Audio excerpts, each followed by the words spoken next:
যে অভিমন্যুদার মেয়ে। অভিমন্যুদা শুধু যে ওকে পড়াশোনা শিখিয়ে শিক্ষিত করেছে এমনটা নয়, ব্যবহারিক জীবনের শিক্ষা কেমন হওয়া উচিত সেটাও তো একজন বাবার শেখানোর প্রয়োজন হয়।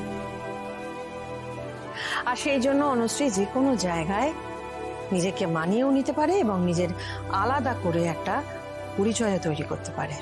Very happy.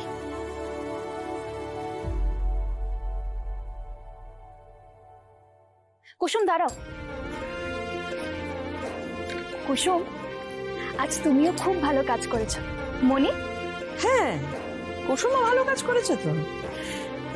যেটা বলছিলাম রাজ, ঈশান আর অনুশ্রীর বিয়ের সিদ্ধান্তটা কিন্তু আমাদের একদম ঠিক ছিল।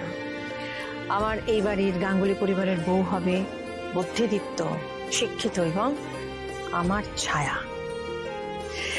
এর বাইরে তো আর কোনো চাহিদা নেই আমাদের। ভবিষ্যতেও আমি আয়ুষের জন্য এমন মেয়ে খুঁজে নিয়ে আসবো যে সব দিক থেকে সেরা হবে আর অনুশ্রীর মতোই সব দিক থেকে আমাদের গর্বিত করবে।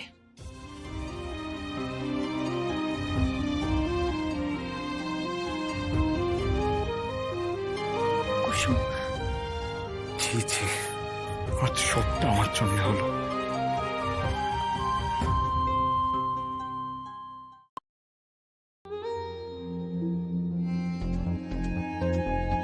যা হয়েছে আমি দেখেছি কুসুম, এতে তো তোমার কোনো দোষ নেই। গ্রামে তো তুমি এরকম সুযোগ সুবিধা পাওনি, তুমি কি করে শিখবে? তাই ওসব নিয়ে ভেবো না। তুমি যেটা জানো সেটা খুব ভালো করে জানো। আর তোমার থেকে আমার সেই এক্সপেকটেশনও নেই যে তুমি গড় গড় করে সবার সাথে ইংরেজিতে কথা বলবে। আমার একটাই এক্সপেকটেশন তোমার থেকে, এই বাড়ির হেসেলটা যেন তুমি খুব ভালো করে সামলাও। সেটাই তোমার কাজ। আর তুমি সেখানে অত্যন্ত সফল, সেটা নিশ্চয়ই তুমি বুঝতে পারো। সেটা আর আলাদা করে বোঝাতে হবে না।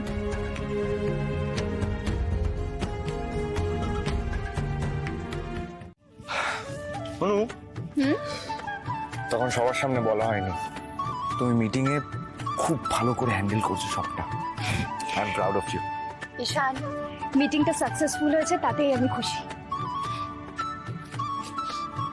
আরে কি করছো? কেউ চলে আসলে? হ্যাঁ তো চলে আসবে, আসবে, ছাড়ো তো, কুল থাকো। আমার বউ এত ভালো পারফরমেন্স করেছে, হয়তো আদর করবো না? ঈশান, কি হলো? আপনি দেখে এরকম থমকে গেলেন কেন? ঈশান সাহেব, আমি সব শুনতে পেয়েছি। সত্যি অনুশ্রী আজকে যা কাজ করেছে সেটা প্রশংসা পাওয়ারই মতো। তাই আপনি ওনার প্রশংসা করুন, আপনি থেমে গেলেন কেন এরকম? বলছি জাদুকর, তুমি শুধু শুনতেই পেয়েছো তো, কিছু দেখোনি তো? মানে ইস, একটু দেরি হয়ে গেল না? আর একটু আগে আসার উচিত ছিল। তুমিও না? অনুশ্রী, আজকে তুমি কি সুন্দর ইংরেজিতে কথাবার্তা বলে সবকিছু সামলেছো। আমার বড্ড ভাল লেগেছে অনুশ্রী। আমি যদি তোমার মতো পারতাম। কুসুম, তুমি জানো আমিও আগে ইংরেজিতে কথা বলতে পারতাম না। আমি তো গ্রামের স্কুলে পড়াশোনা করেছি, তাই বেসিক ইংরেজিটুকুই জানতাম। কিন্তু ধীরে ধীরে এখন প্র্যাকটিস করার পর এখন আমি ঝরঝর করে কথা বলতে পারি। জাদুকর, ওই যে কথায় আছে না, practice makes a man perfect. কেউ যদি মন দিয়ে কিছু প্র্যাকটিস করে না, তাহলে সেটাই পারদর্শী হবেই হবে। এগুলো আসলে কিছু কনফিডেন্সিয়াল পেপারস, ভীষণ গোপনীয়। এতটাই গোপন যে তোমাকে তোমার মার কাছ থেকে আড়াল করতে হচ্ছে, লুকোতে হচ্ছে? এত কি কনফিডেন্সিয়াল বিষয় হতে আয়ুষ? আমিও দেখতে চাই।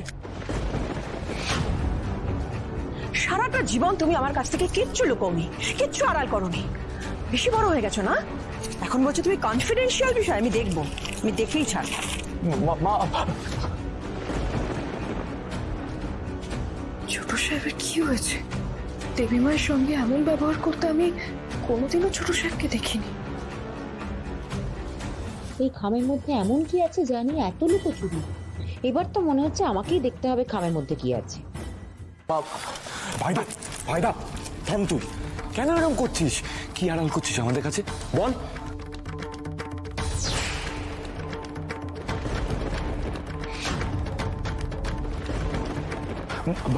মা, আমি সবটা তোমায় বুঝিয়ে বলছি, একটু ঠান্ডা মাথায় শোনো। এই ঠান্ডা মাথায় শোনার আর কি বাকি রেখেছিস রে? হ্যাঁ, এত লেখাপড়া শিখে তো এটা এটা কি ধরনের আচরণ রে? স্কুল প্রজেক্টের ছবি তো আয়ুষ। কিসের এমন গোপন বিষয়? তুমি কেন লুকোতে চাইছো আমার কাছ থেকে এগুলো? এ তো স্কুলের প্রজেক্টের ছবি, এতে গোপনীয়তা কি আছে? আর পুরোটার ইনচার্জ তো ইন্দ্রাণী, ও তো দেখতেই পারে। তুমি কেন এরকম বিহেভ করছো বলো তো? রাজ, বসো বসো বসো। তুমি কেন চেঁচামেচি করছো? ভাইটা ভাইদা, কি হয়েছে তোমার? আমাদেরকে বলো, মানে এই ছবিগুলো নিয়ে কি কোনো সমস্যা আছে? চল চল। আমি আপনার গোপন বিয়ের অনেক ছবি প্রিন্ট করিয়ে রেখেছি, আর সেই ছবিগুলো আর কিছুক্ষণের মধ্যেই আপনার বাড়িতে ডেলিভার হয়ে যাবে।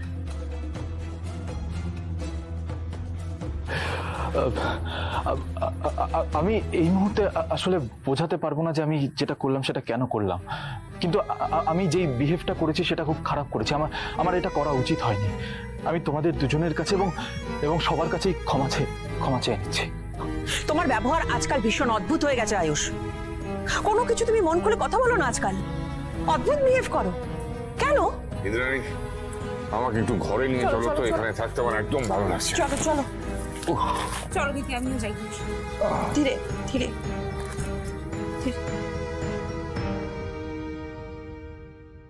কিরে, তুই কি বলবি নাকি আমরা এখান থেকে চলে যাব? আপনি আরে কি অসভ্যতা করছেন, ছাড়ুন। আমি আপনাকে ভালোবাসি আয়ুষ, মন থেকে ভালোবাসি।